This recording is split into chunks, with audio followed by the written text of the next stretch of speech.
સાબરકાંઠા જિલ્લાના તલોદ તાલુકામાં આવેલા રણાસણ ગામે અફવાને કારણે પેટ્રોલ પંપ પર ભારે ભીડ જોવા મળી રહી છે। બજારમાં પેટ્રોલ અને ડીઝલ નહીં મળે તેવી વાતો ફેલાતા લોકોમાં અચાનક ભયનો માહોલ સર્જાયો છે। આ અફવાને પગલે હજારો વાહન ચાલકો પોતાના ટુ વ્હીલર, ફોર વ્હીલર અને ભારે વાહનો લઈને પેટ્રોલ પંપ પર લાંબી કતારમાં ઊભા રહ્યા છે। પરિસ્થિતિ એવી બની છે કે જાણે આવતીકાલથી ઈંધણ મળવાનું જ બંધ થઈ જશે। કેટલાક સ્થળોએ તો ટ્રાફિકની સમસ્યા પણ સર્જાય છે, પરંતુ હકીકતમાં પેટ્રોલ અને ડીઝલની કોઈ અછત નથી।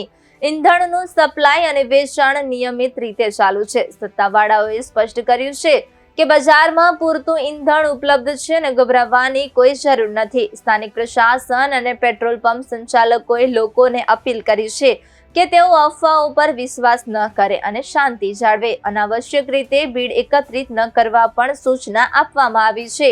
આ સમગ્ર પરિસ્થિતિ માત્ર અફવાઓના કારણે ઊભી થઈ છે, તેથી નાગરિકોએ સચોટ માહિતી પર જ વિશ્વાસ રાખવો જરૂરી છે।